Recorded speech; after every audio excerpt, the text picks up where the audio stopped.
Hi dears, welcome back. ನಾನು cilia.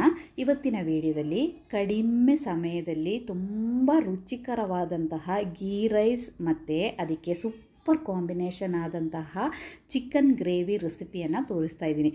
Different ಆಗಿರುವಂತಹ chicken gravy ghee rice ಜೊತೆ ಇದು ಸೂಪರ್ ಆಗುತ್ತೆ. ಒಂದು ಸಾರಿ ಆದರೂ ಈ ಕಾಂಬೋ ನೀವು ಟ್ರೈ ಮಾಡಬೇಕು. ಅದೇ ರೀತಿ ಈ ವಿಡಿಯೋ ನೋಡ್ತಿದ್ದಂಗೆ ನಿಮಗೆ ಇಷ್ಟ ಆದರೆ ಪ್ಲೀಸ್ ಲೈಕ್ ಮಾಡಿ, ಶೇರ್ ಮಾಡಿ, ನನಗೆ ಸಪೋರ್ಟ್ ಮಾಡಿ. ಫಸ್ಟಿಗೆ ಗೀ ರೈಸಿಗೆ ನಮಗೆ ರೆಡಿ ಮಾಡೋಣ. ಅದಕ್ಕೋಸ್ಕರ ಯಾವ ಪಾತ್ರೆಯಲ್ಲಿ ನಾವು ಗೀ ರೈಸನ್ನು ಮಾಡ್ತೀವೋ ಅದೇ ಪಾತ್ರೆಯನ್ನು ತಗೊಂಡು ನಾನಿವಾಗ 3 ಕಪ್ ಬಾಸ್ಮತಿ ಅಕ್ಕಿಯನ್ನು ತಗೊಳ್ತಾ ಇದ್ದೀನಿ. ಬಾಸ್ಮತಿ ಅಕ್ಕಿ ಬದಲು ಜೀರಿಗೆ ರೈಸ್ ಅದು ಹಾಕಿದರೂ ಗೀ ರೈಸ್ ತುಂಬಾ ಚೆನ್ನಾಗಾಗುತ್ತೆ. ಇನ್ನು ಈ ಅಕ್ಕಿಯನ್ನು 5-6 ಸರ್ತಿ ನಾವು ತೊಳಿಬೇಕು. ತೊಳೆದಿರುವ ಅಕ್ಕಿಗೆ ಯಾವ ಕಪ್ಪಲ್ಲಿ ನಾವು ಅಕ್ಕಿಯನ್ನು ತಗೊಂಡಿದ್ದೀವೋ ಅದೇ ಕಪ್ಪಲ್ಲಿ 6 ಕಪ್ ನೀರನ್ನು ಹಾಕಬೇಕು. ನಾನಿವಾಗ 3 ಕಪ್ ಬಾಸ್ಮತಿ ಅಕ್ಕಿಯನ್ನು ತಗೊಂಡಿದ್ದೀನಿ. ಅದಕ್ಕೆ 6 ಕಪ್ ನೀರನ್ನು ಹಾಕ್ತಾ ಇದ್ದೀನಿ. ಇನ್ನು ಇದಕ್ಕೆ ರುಚಿಗೆ ತಕ್ಕಷ್ಟು ಉಪ್ಪನ್ನು ಸಹ ಹಾಕಿ ಮುಚ್ಚಿ ಅರ್ಧ ಗಂಟೆ ಈ ಅಕ್ಕಿಯನ್ನು ನೆನೆಯಲಿಕ್ಕೆ ಬಿಡಬೇಕು. ಅಕ್ಕಿ ನೆನೆಯುವ ಟೈಮಲ್ಲಿ ನಮಗೆ ಇದಕ್ಕೆ ಬೇಕಾದ ಮಸಾಲೆಯನ್ನು ರೆಡಿ ಮಾಡೋಣ. ಒಂದು ಪಾತ್ರೆಯಲ್ಲಿ ನಾನಿವಾಗ ಸ್ವಲ್ಪ ಹೋಲ್ ಮಸಾಲೆ ಎಲ್ಲ ತೆಗಿತಾ ಇದ್ದೀನಿ. ಸ್ವಲ್ಪ ಸೋಂಪು ತಗೊಂಡಿದ್ದೀನಿ, ಕಾಳು ಮೆಣಸು ತಗೊಂಡಿದ್ದೀನಿ, ಬೇ ಲೀಫ್ ಮತ್ತು ದೊಡ್ಡ ಏಲಕ್ಕಿ, ಸಣ್ಣ ಏಲಕ್ಕಿ ಒಂದು 3-4 ತಗೊಂಡಿದ್ದೀನಿ, ಲವಂಗ, ಚಕ್ಕೆ, ಜಾಯಿಪತ್ರಿ, ಅದೊಂದು ಫ್ಲವರ್ ಬರುತ್ತೆ ನೋಡಿ. ಯಾವುದೆಲ್ಲ ಹೋಲ್ ಮಸಾಲೆ ನಿಮ್ಮ ಹತ್ರ ಇದೆಯೋ ಅದನ್ನೆಲ್ಲ ತೆಗೆದು ಸೈಡಿಗೆ ಇಟ್ಕೊಳ್ಳಿ. ಇನ್ನು ಒಂದು ಪಾನ್ ಬಿಸಿ ಆದ ಮೇಲೆ ಅದಕ್ಕೆ 4 ಚಮಚ ತುಪ್ಪವನ್ನು ಹಾಕಿದ್ದೀನಿ. ತುಪ್ಪದಲ್ಲಿ ಒಂದು ಮೀಡಿಯಮ್ ಸೈಜ್ ಈರುಳ್ಳಿಯನ್ನು ಹಾಕಿ ಇದೇ ರೀತಿ ಫ್ರೈ ಮಾಡ್ತಾ ಇದ್ದೀನಿ. ಅದಕ್ಕೇ ಸ್ವಲ್ಪ ಗೋಡಂಬಿಯನ್ನು ಸಹ ಹಾಕ್ತಾ ಇದ್ದೀನಿ. ನಂದು ವಿಡಿಯೋ ಸ್ವಲ್ಪ ಸ್ಕಿಪ್ ಆಯಿತು. ಪಾನ್ ಬಿಸಿ ಆದ ಮೇಲೆ ಅದಕ್ಕೆ 4 ಚಮಚ ತುಪ್ಪ ಹಾಕಿದ್ದೀನಿ ಮತ್ತು ಮೀಡಿಯಮ್ ಸೈಜಿದ್ದು ಈರುಳ್ಳಿಯನ್ನು ಸಣ್ಣ ಸಣ್ಣ ಕಟ್ ಮಾಡಿ ಈರುಳ್ಳಿಯನ್ನು ಸಹ ಫ್ರೈ ಮಾಡಿ ಅದರೊಟ್ಟಿಗೆ ಗೋಡಂಬಿಯನ್ನು ಸಹ ಫ್ರೈ ಮಾಡಿ ತೆಗೆದಿಟ್ಟಿದ್ದೀನಿ. ಇನ್ನು ಅದೇ ತುಪ್ಪಕ್ಕೆ ನಾವು ತೆಗೆದಿಟ್ಟಿರುವಂತಹ ಈ ಹೋಲ್ ಮಸಾಲೆಯನ್ನೆಲ್ಲ ಹಾಕಿ ಲೈಟಾಗಿ 1-2 ಸೆಕೆಂಡ್ ಇದೇ ರೀತಿ ಫ್ರೈ ಮಾಡಬೇಕು. ಫ್ರೈ ಮಾಡಿ ನಾವು ಅಕ್ಕಿಯನ್ನು ನೆನೆಯಲಿಕ್ಕೆ ಹಾಕಿದ್ದೀವಲ್ಲ ಅದಕ್ಕೇ ಈ ಫ್ರೈ ಮಾಡಿ ಬಿಸಿ ಇರುವಾಗಲೇ ಈ ತುಪ್ಪ ಮತ್ತು ಮಸಾಲೆಯನ್ನು ಈ ಅಕ್ಕಿಗೆ ಹಾಕಬೇಕು. ನೋಡಿ, ಅಕ್ಕಿಯನ್ನು ಚೆನ್ನಾಗಿ ನಾವು ತೊಳೆದು ಆ ನೀರು ಸಹ ಕರೆಕ್ಟ್ ನೀರು ಸಹ ಹಾಕಿ ಉಪ್ಪು ಸಹ ಹಾಕಿ ಇಟ್ಟಿದ್ದೀವಿ. ಅರ್ಧ ಗಂಟೆ ಇಡಬೇಕು. ಆಮೇಲೆ ಮಸಾಲೆನ ಹಾಕಿದಾಯಿತು. ಸ್ವಲ್ಪ ಒಂದು ಸಣ್ಣ ಕ್ಯಾರೆಟನ್ನು ಸಣ್ಣ ಸಣ್ಣ ಕಟ್ ಮಾಡಿ ಇದಕ್ಕೆ ಹಾಕಬೇಕು. ಇನ್ನು ಇದನ್ನೆಲ್ಲ ಚೆನ್ನಾಗಿ ಒಂದು ಸರ್ತಿ ಮಿಕ್ಸ್ ಮಾಡಬೇಕು.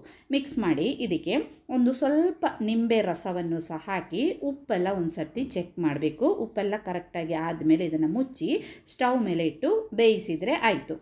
ಫುಲ್ ಫ್ಲೇಮಲ್ಲಿ ಇಟ್ಟು ಚೆನ್ನಾಗಿ ಕುದಿ ಬಂದ ಮೇಲೆ ಸ್ಲೋ ಫ್ಲೇಮಲ್ಲಿ ಇಟ್ಟು ಇದನ್ನು ಬೇಯಿಸಬೇಕು. ಅನ್ನ ಬೇಯುವ ಟೈಮಲ್ಲಿ ಸೂಪರ್ ಟೇಸ್ಟಿಯಾಗಿರುವಂತಹ ಚಿಕನ್ ಗ್ರೇವಿ ರೆಸಿಪಿಯನ್ನು ನೋಡೋಣ.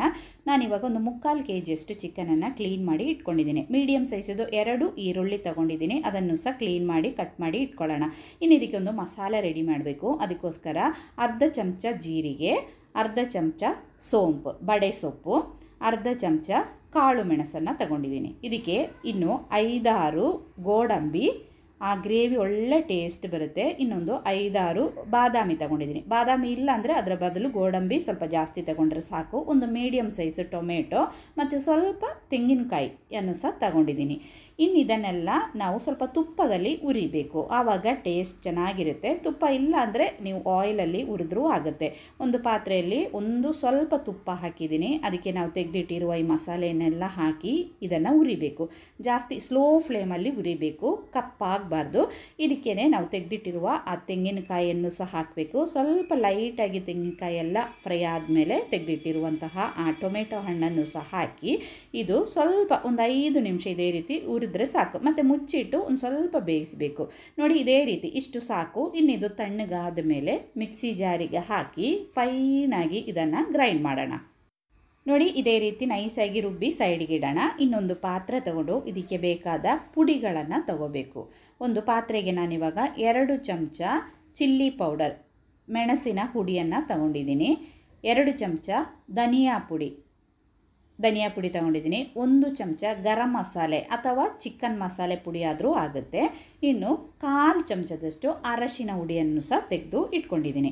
ಇನ್ನು ಯಾವ ಪಾತ್ರೆಯಲ್ಲಿ ನಾವು ಫಸ್ಟಿಗೆ ಮಸಾಲೆಯನ್ನೆಲ್ಲ ಫ್ರೈ ಮಾಡಿದ್ದೀವಲ್ಲೋ ಅದೇ ಪಾತ್ರೆಯಲ್ಲಿ 4 ಚಮಚ ಎಣ್ಣೆಯನ್ನು ಹಾಕಬೇಕು. ಸ್ವಲ್ಪ ಜಾಸ್ತಿ ಎಣ್ಣೆ ಹಾಕಿದರೆ ಕರಿ ಒಳ್ಳೆ ಟೇಸ್ಟ್ ಬರುತ್ತೆ. ಮತ್ತು ಇದಕ್ಕೆ ಫಸ್ಟಿಗೆ ಸ್ವಲ್ಪ ಬೇ ಲೀಫ್, 1 ಬೇ ಲೀಫ್ ಹಾಕಿದ್ದೀನಿ, ಹಸಿಮೆಣಸಿನಕಾಯಿ, ಕರಿಬೇವು ಸೊಪ್ಪನ್ನು ಹಾಕಿದ್ದೀನಿ. ಇದು ಸ್ವಲ್ಪ ಲೈಟಾಗಿ ಫ್ರೈ ಆಗಬೇಕು. ಆ ಬೇ ಲೀಫ್ ಎಲ್ಲ ಫ್ರೈ ಆದಾಗ ಒಳ್ಳೆ ಸ್ಮೆಲ್ ಬರುತ್ತೆ ನೋಡಿ. ಇನ್ನು ಇದಕ್ಕೆ ನಾವು ಕಟ್ ಮಾಡಿಟ್ಟು ಮೀಡಿಯಮ್ ಸೈಜಿದು 2 ಈರುಳ್ಳಿಯನ್ನು ಕಟ್ ಮಾಡಿಟ್ಟಿದ್ದೀವಲ್ಲ, ಈರುಳ್ಳಿ ಹಾಕಿ ಲೈಟಾಗಿ ಫ್ರೈ ಮಾಡಬೇಕು. ಇನ್ನು ಇದಕ್ಕೆ ಜಜ್ಜಿದ ಶುಂಠಿ ಬೆಳ್ಳುಳ್ಳಿಯನ್ನು ಸಹ ಹಾಕಿ ಇದನ್ನೆಲ್ಲ ಚೆನ್ನಾಗಿ ಫ್ರೈ ಮಾಡಬೇಕು. ಈ ಶುಂಠಿ ಬೆಳ್ಳುಳ್ಳಿದು ಹಸಿ ಸ್ಮೆಲ್ಲೆಲ್ಲ ಹೋಗಬೇಕು. ಆಮೇಲೆ ಸ್ಲೋ ಫ್ಲೇಮಲ್ಲಿ ಇಟ್ಕೋಬೇಕು, ಅಥವಾ ಸ್ಟವನ್ನು ಆಫ್ ಮಾಡಿ ನಾವು ತೆಗೆದಿಟ್ಟಿರುವಂತಹ ಆ ಪುಡಿಗಳನ್ನೆಲ್ಲ ಹಾಕಿ ಚೆನ್ನಾಗಿ ಮಿಕ್ಸ್ ಮಾಡಬೇಕು. ಇನ್ನಿದಕ್ಕೆ ನಾವು ಕ್ಲೀನ್ ಮಾಡಿ ಇಟ್ಟಿರುವಂತಹ ಚಿಕನನ್ನು ಹಾಕಿ ಚೆನ್ನಾಗಿ ಮಿಕ್ಸ್ ಮಾಡಬೇಕು. ಆ ಮಸಾಲೆ ಎಲ್ಲ ಇದೆಯಲ್ಲ, ಈರುಳ್ಳಿ ನಾವು ಪುಡಿಗಳೆಲ್ಲ ಹಾಕಿದ್ದೀವಲ್ಲ, ಅದೆಲ್ಲ ಚೆನ್ನಾಗಿ ಮಿಕ್ಸ್ ಆಗಿ ಚಿಕನಲ್ಲಿ ಇದೇ ರೀತಿ ತಾಗಬೇಕು. ಇನ್ನಿದಕ್ಕೆ ಉಪ್ಪನ್ನು ಸಹ ಸೇರಿಸಬೇಕು. ಉಪ್ಪನ್ನು ಸಹ ಸೇರಿಸಿ ಇನ್ನೊಂದು ಸರ್ತಿ ಚೆನ್ನಾಗಿ ಮಿಕ್ಸ್ ಮಾಡಿ, ಚೂರು ಸಹ ನಾವು ನೀರನ್ನು ಸೇರಿಸಲಿಕ್ಕಿಲ್ಲ. ಈ ಉಪ್ಪು ಹಾಕಿ ಇನ್ನೊಂದು ಸರ್ತಿ ಚೆನ್ನಾಗಿ ಮಿಕ್ಸ್ ಮಾಡಿ ಮುಚ್ಚಿ ಒಂದು 5 ನಿಮಿಷ ನಾವು ಇದನ್ನು ಬೇಯಿಸಬೇಕು. ಈ ಥರ ಚಿಕನ್ ಗ್ರೇವಿ ಮಾಡಿದರೆ ನಾವು ಗೀ ರೈಸಿಗೆ, ಅದೇ ರೀತಿ ಚಪಾತಿ, ರೊಟ್ಟಿಗೆಲ್ಲ ಸಖತ್ತಾಗುತ್ತೆ ನೋಡಿ. ನಾನು ಮುಚ್ಚಿಟ್ಟು ಒಂದು 5 ನಿಮಿಷ ಬೇಯಿಸಿದ್ದೀನಿ. ಆ ಮಸಾಲೆ ಎಲ್ಲ ತಾಗಿದೆ, ಆ ಚಿಕನಲ್ಲಿ ಇರುವ ನೀರೆಲ್ಲ ಇಳಿದಿದೆ ನೋಡಿ. ಇವಾಗ ಇನ್ನೊಂದು ಸರ್ತಿ ಚೆನ್ನಾಗಿ ಮಿಕ್ಸ್ ಮಾಡಬೇಕು. ಈ ಥರ ನೀರು ಬಿಟ್ಟ ಮೇಲೆ ನಾವು ರುಬ್ಬಿಟ್ಟಿರುವಂತಹ ಮಸಾಲೆಯನ್ನು ಹಾಕಬೇಕು. ಆವಾಗ ನಮಗೆ ನೀರಿನ ಕನ್ಸಿಸ್ಟೆನ್ಸಿ ಗೊತ್ತಾಗುತ್ತೆ ನೋಡಿ. ನಾನಿವಾಗ ನಾವು ರುಬ್ಬಿಟ್ಟಿರುವ ಮಸಾಲೆಯನ್ನು ಹಾಕಿದಾಯಿತು. ಹಾಕಿ ಚೆನ್ನಾಗಿ ಇನ್ನೊಂದು ಸರ್ತಿ ಮಿಕ್ಸ್ ಮಾಡಿ, ನೀರು ಎಷ್ಟು ಬೇಕೋ ಅಂತ ಗೊತ್ತಾಗುತ್ತೆ ಇನ್ನು ನಮಗೆ. ಇನ್ನು ಮಿಕ್ಸಿ ಜಾರನ್ನೆಲ್ಲ ಕ್ಲೀನ್ ಮಾಡಿ ಸ್ವಲ್ಪ ನೀರು ಹಾಕಬೇಕು. ಜಾಸ್ತಿ ನೀರು ಥರ ಅಲ್ಲ, ಸ್ವಲ್ಪ ಗ್ರೇವಿ ಥರ ಇರಬೇಕು. ನಮಗೆ ಹೋಟೆಲಲ್ಲೆಲ್ಲ ಚಪಾತಿ ಪರೋಟ ಜೊತೆ ಎಲ್ಲ ಸಿಗುತ್ತೆ ನೋಡಿ, ಇದೇ ರೀತಿ ಗ್ರೇವಿಯಾಗಿರುತ್ತೆ. ಆ ಥರ ಸ್ವಲ್ಪ ನೀರು ಹಾಕಿ ಮಿಕ್ಸ್ ಮಾಡಿ ಮುಚ್ಚಿಟ್ಟು ಚೆನ್ನಾಗಿ ಬೇಯಿಸಬೇಕು. ಒಂದು 10 ರಿಂದ 15 ನಿಮಿಷ ನಾವು ಇದನ್ನು ಬೇಯಿಸಬೇಕಾಗುತ್ತೆ. ಚಿಕನ್ ಎಲ್ಲ ಚೆನ್ನಾಗಿ ಬೇಯುತ್ತೆ ನೋಡಿ. ಇವಾಗ ನಾನೊಂದು 15 ನಿಮಿಷ ಬಿಟ್ಟಿದೆ. ಮಧ್ಯೆ ಮಧ್ಯೆ ನಾವು ಇದನ್ನು ಮಿಕ್ಸ್ ಮಾಡ್ತಾ ಇರಬೇಕು. ಇನ್ನು ಇದೊಂದು ನೀವು ಕಸೂರಿ ಮೇಥಿ ಇದ್ದರೆ ಅದನ್ನು ಸ್ವಲ್ಪ ಹಾಕಿ, ಇಲ್ಲ ಅಂದರೆ ಕೊತ್ತಂಬರಿ ಸೊಪ್ಪನ್ನು ಹಾಕಿದರೆ ನಮ್ಮದು ಚಿಕನ್ ಕರಿ ರೆಡಿ ಆಯಿತು. ಅದೇ ರೀತಿ ಈ ಸೈಡಲ್ಲಿ ಇನ್ನೊಂದು ಸ್ಟವಲ್ಲಿ ನಾನು ಗೀ ರೈಸನ್ನು ಇಟ್ಟಿದ್ದೆ. ಗೀ ರೈಸು ಕೂಡ ಚೆನ್ನಾಗಿ ಬೆಂದು ಸೂಪರಾಗಿದೆ. ನಾವು ಫ್ರೈ ಮಾಡಿ ತೆಗೆದಿಟ್ಟಿರುವಂತಹ ಆ ಈರುಳ್ಳಿ ಮತ್ತು ಗೋಡಂಬಿಯನ್ನು ಇದರ ಮೇಲ್ಗಡೆಯಿಂದ ಇದೇ ರೀತಿ ಹಾಕಿ ಮುಚ್ಚಿ ಒಂದು 5 ನಿಮಿಷ ಬಿಡಬೇಕು. ಆ ಒಳ್ಳೆ ಫ್ಲೇವರ್ ಎಲ್ಲ ಬರುತ್ತೆ, ಗೀದೆಲ್ಲ ಫ್ಲೇವರ್ ಬರುತ್ತೆ. 5 ನಿಮಿಷ ಆದ ತಕ್ಷಣ ನಮಗೆ ಈ ಬಿಸಿ ಬಿಸಿಯಾಗಿರುವಂತಹ ನಮ್ಮದು ಗೀ ರೈಸ್ ಮತ್ತು ಚಿಕನ್ ಗ್ರೇವಿಯನ್ನು ನಮಗೆ ಸರ್ವ್ ಮಾಡ್ಬೋದು. ತುಂಬ ಟೇಸ್ಟ್ ಅಂದರೆ ತುಂಬ ಟೇಸ್ಟಿ. ಒಂದು ಸಾರಿ ಆದರೂ ಟ್ರೈ ಮಾಡಿ. ನೆಂಟರೆಲ್ಲ ಬಂದಾಗ ನಮಗೆ ಈಸಿಯಾಗಿ ಮಾಡ್ಬೋದು. ಅದೇ ರೀತಿ ನಮಗೆ ಹಾಲಿಡೇ ಇರುವಾಗೆಲ್ಲ ಏನಾದರೂ ಸ್ಪೆಷಲಾಗಿ ಮಾಡಬೇಕು ಅಂತ ಅನಿಸಿದಾಗ ಇದನ್ನೊಮ್ಮೆ ಟ್ರೈ ಮಾಡಿ ನೋಡಿ. ಇಷ್ಟ ಆದರೆ ಲೈಕ್ ಮಾಡಿ, ಶೇರ್ ಮಾಡಿ, ಕಮೆಂಟ್ ಮಾಡಿ.